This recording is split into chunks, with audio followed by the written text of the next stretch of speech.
Bonjour, c'est Sandrine Thibault pour les femmes et la finance. Je propose aujourd'hui avec vous cette capsule estivale numéro 3 qui va porter sur pourquoi et comment est-ce que je fais mes comptes. Quand on parle de gestion financière ou de gérer son argent, en fait on a deux métiers. On a un premier métier qui consiste à faire rentrer du revenu personnel dans son porte-monnaie ou rentrer du chiffre d'affaires dans son entreprise. Et il y a un deuxième métier qui lui consiste à gérer ses finances, gérer cet argent. Moi, je parle de gérer son trésor. Et ce qui est important ici, c'est la manière et l'intention que vous aurez, que vous allez mettre dans la gestion de ce trésor. Et non pas le montant qui rentre chaque mois en plus, soit en chiffre d'affaires, soit dans votre rémunération personnelle. J'insiste ici, ce qui est vraiment important, c'est la façon dont vous gérez cet argent-là et l'intention que vous y mettez. Concrètement, quand on parle de gestion d'argent, on va aborder plusieurs plans différents. Le premier, qui est un plan qui est concret, qui est la première porte pour pouvoir commencer à parler de liberté financière et de gestion financière, c'est le plan de l'action. Donc, je fais mes comptes régulièrement, je paye mes factures en temps et en heure, je choisis d'investir et je gère mon investissement locatif, je gère mes investissements financiers, je mets en place par exemple un plan de désendettement.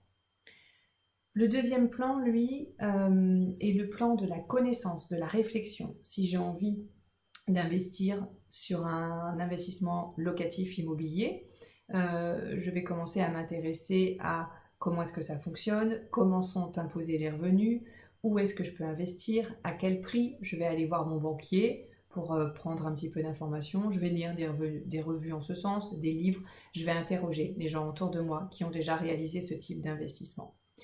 Ça peut être aussi lire des livres sur le sujet de la finance, sur des aspects qui peuvent être techniques ou sur des aspects qui peuvent être j'ai envie de sortir des croyances limitantes. C'est s'intéresser en tout cas à l'argent au sens large. Le troisième plan, lui, est le plan affectif, psychologique. Donc grâce aux deux premiers plans, on va aller chercher comment est-ce qu'on se sent lorsqu'on met en place une action ou lorsque l'on commence à s'intéresser et à prendre connaissance au sujet de la finance.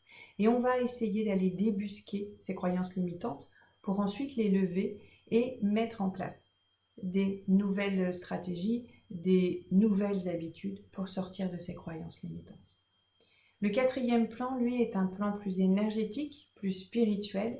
On ne va pas le développer dans cette capsule-là. Ce plan-là, il va servir surtout à être un accélérateur de votre liberté financière. Expliquer donc qu'on va se concentrer sur faire ses comptes. La première chose, c'est qu'il y a beaucoup de personnes, beaucoup d'entre vous en tout cas, qui n'aiment pas les faire. Et il y a plein de raisons à cela.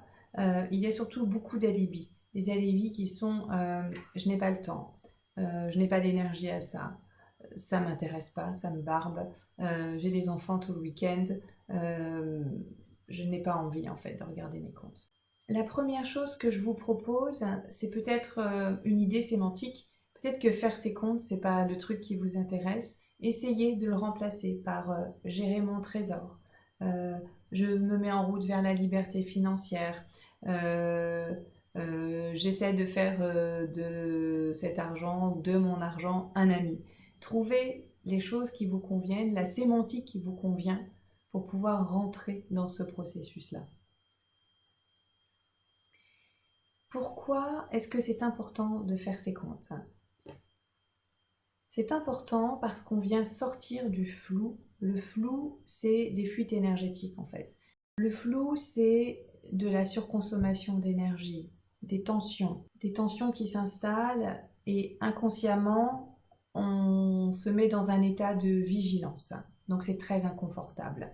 Et surtout, on entretient des fausses croyances. La fausse croyance qui est la suivante, qu'on retrouve dans beaucoup de choses d'ailleurs, pas que dans l'argent. Si je ne le regarde pas en face, peut-être que ça va disparaître de lui-même. Sauf que ça marche jamais.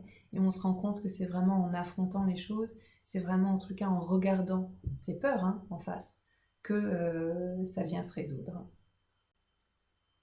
Donc pourquoi est-ce que c'est important de faire ces comptes? C'est aussi parce que ça va vous donner les moyens d'agir et de choisir en conscience. Vous allez faire des choix qui sont conscients et raisonnés, ou encore vous allez choisir de mettre en place un plan de désendettement que vous allez suivre. C'est dire aussi, je m'intéresse à l'argent. C'est mon ami, c'est mon partenaire pour pouvoir servir ma vision, pour pouvoir servir mes objectifs ou servir le vivant. C'est aussi important parce que vous allez montrer à l'univers que vous vous occupez de votre argent. Et sachez que si vous savez vous occuper d'un petit trésor, vous savez parfaitement vous occuper d'un grand trésor en fait.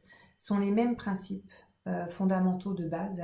Derrière, il y a juste 2-3 petites choses qui viennent s'inscrire et que vous pouvez trouver très très facilement.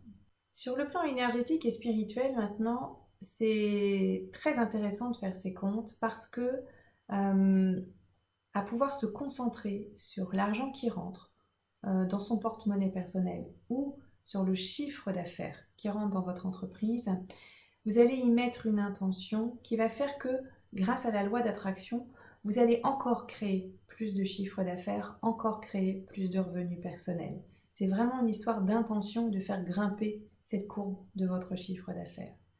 Et ça fonctionne de la même façon pour vos dépenses en fait. Là, l'intention que vous allez y mettre, quand on parle d'énergie, c'est de maîtrise financière.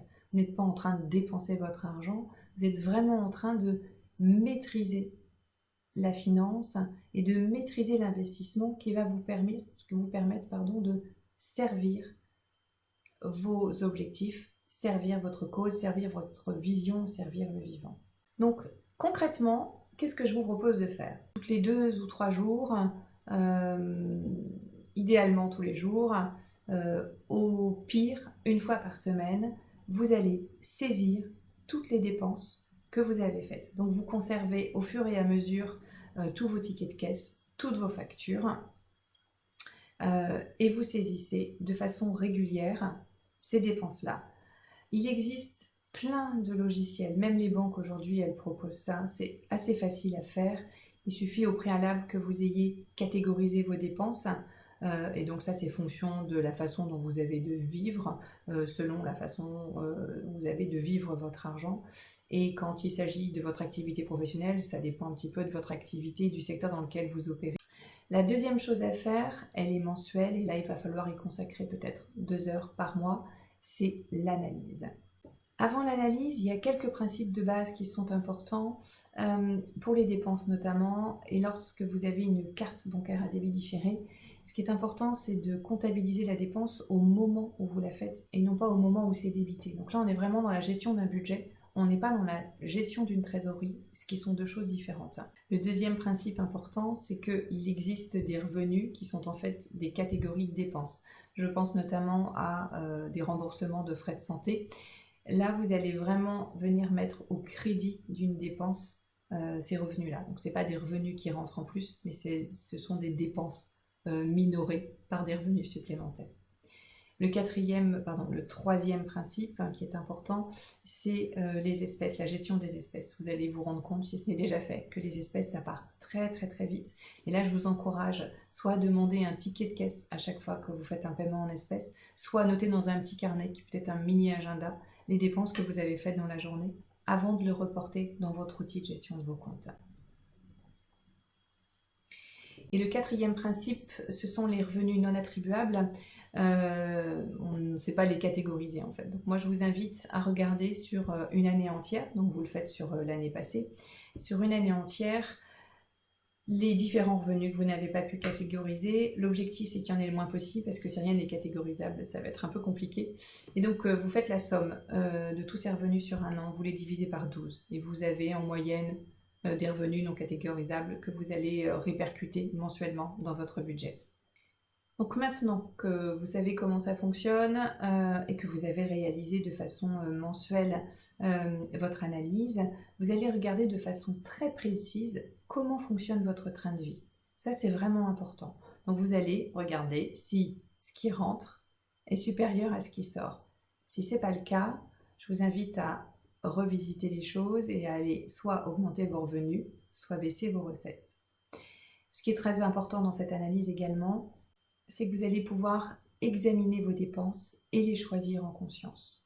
Donc là, l'objectif, il est vraiment là dans un premier temps. Utilisez tout ce mois d'août pour pouvoir réaliser ce travail-là. Essayez de regarder comment vous vous sentez lorsque vous le faites la première fois et regardez comment vous vous sentez dans un mois et dans 2 mois.